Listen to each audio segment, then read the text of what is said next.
Hello, everyone. The plight of Rohingya refugees just keeps getting worse. The UN says more than 100,000 of them could be facing landslides and flooding when the monsoon season begins in Bangladesh.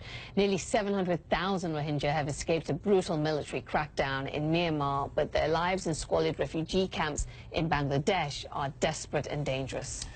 Meantime, the former New Mexico governor, Bill Richardson, is explaining why he resigned from an advisory board on the Rohingya crisis. He's strongly criticizing Myanmar's de facto leader, Aung San Suu Kyi. I think when you get power, you go into a cocoon. You go into an us against them attitude. You find ways to avoid bad advice. And I think that's what's happened to her. I've known her for 30 years. We've been friends. I've supported her. But now she's in a cocoon where she doesn't want to hear anything that is bad or frank advice. Well, Zarni is a fellow with the Cambodia Genocide Documentation Center. He joins us by Skype from London. Zarni, good to speak to you once again.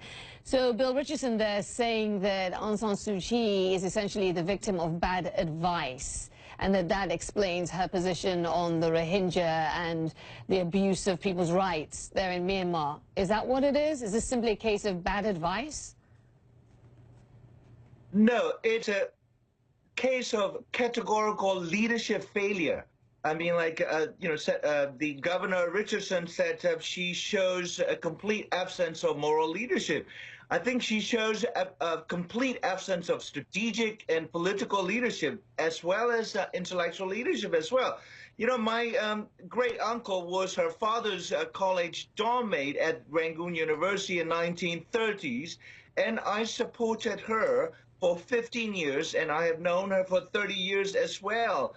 And, I think the governor was quite generous, in fact, because after 15 years, I stopped supporting her because she wasn't providing the public with intellectual guidance or strategic leadership, much less speaking out on issues morally when it is called for. She herself is the whitewash. You know, the biggest whitewash for the military is Aung San Suu Kyi. She is not in power.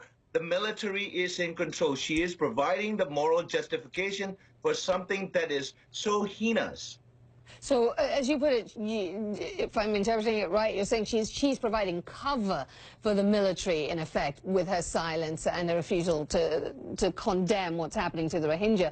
But what about that central point, though, that people make, that she couldn't do any more, even if she wanted to, because the military controls the levers of power there in Myanmar, and that basically she's boxed in? Do you buy that?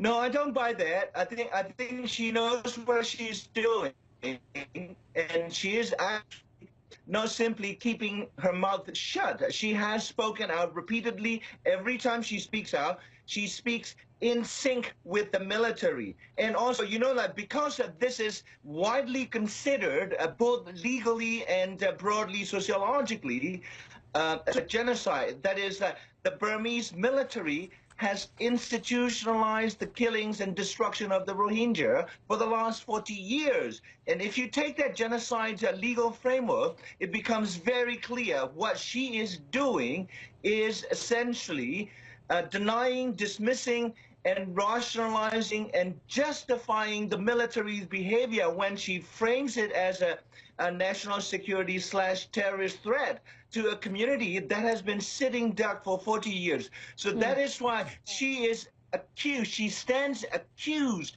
even by the head of UN Human Rights Council in Geneva, as criminally responsible. She could face indictment at the International Criminal Court. So this is, you know, this is not the kind of leader Burma needs, and there is no democratic transition under her leadership. The only transition is towards a Nazi-like fascist society in Burma under her watch.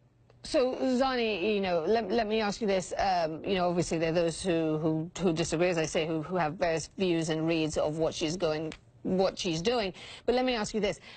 On the surface, as we look at it, as we look at the split opinion on a woman who, you know, just say, you know, 10 years ago, the whole world revered and loved, I mean, is this one of the greatest reversals we've seen in the moral standing of someone who was once considered an icon?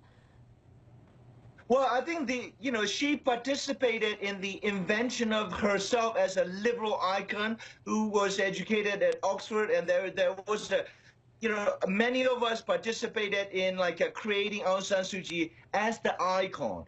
I think the problem is she told Christian Amanpour on CNN that she had never been defender of human rights and defender of liberal principles. She said, in her own words, I have always been the politician leading an opposition movement. She has always been political opposition leader. Now she is in semi-power. She is showing her true colors, which is she shows absolutely no compassion for the victims of our country's genocide. She shows absolutely no liberal principle. She is not even Democrat. She leads her party like a dictator. Mm-hmm. Zarni, some great insight.